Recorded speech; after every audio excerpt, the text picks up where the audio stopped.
I said a few days ago, when introducing the Gospel of Luke, that the Gospel of Luke was known, besides many other names, as the Gospel of Prayer, because Jesus is shown praying more often than Luke than in any other Gospel. In the Gospel text of today, we begin by encountering a Jesus who has gone up to the hills to pray.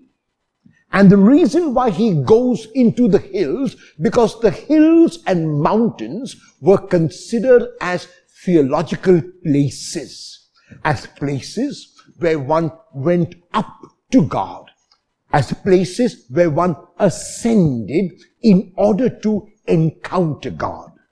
And even as Jesus prays, when he completes his prayer, he comes down from the hills.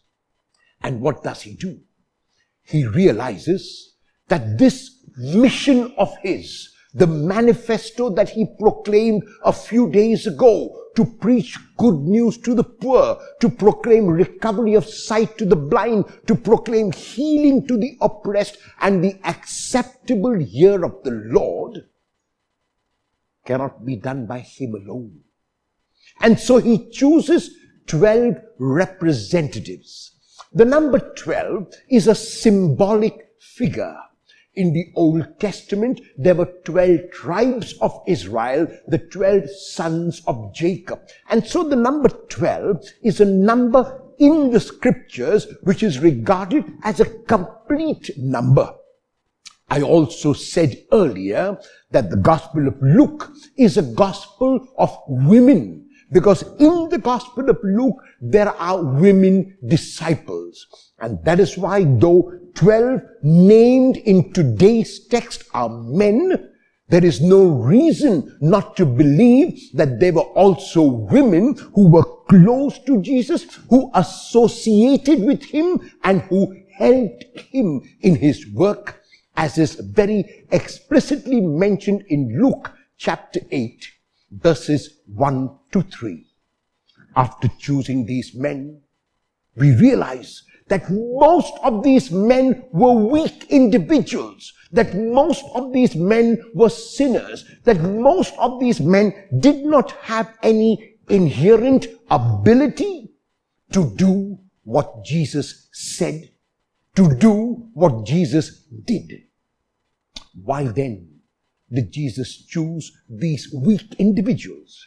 Why then did Jesus choose sinners? Because he realized that he has come not for those who are self-sufficient.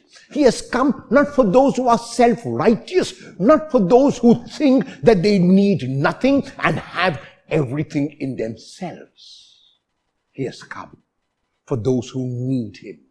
And these men, weak, sinners, frail, able to fall at the slightest instance, are men chosen by Jesus to continue to further his work.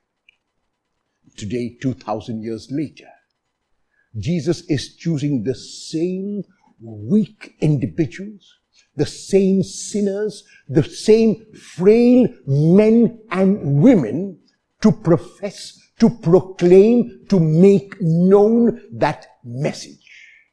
If anyone professes to be a Christian, if anyone professes to be a disciple of Jesus, he or she is chosen by him and chosen to make the manifesto of Jesus a reality, of proclaiming good news primarily to the poor, of recovery of sight to the blind, of healing those who are oppressed in any way, and of proclaiming that God loves all.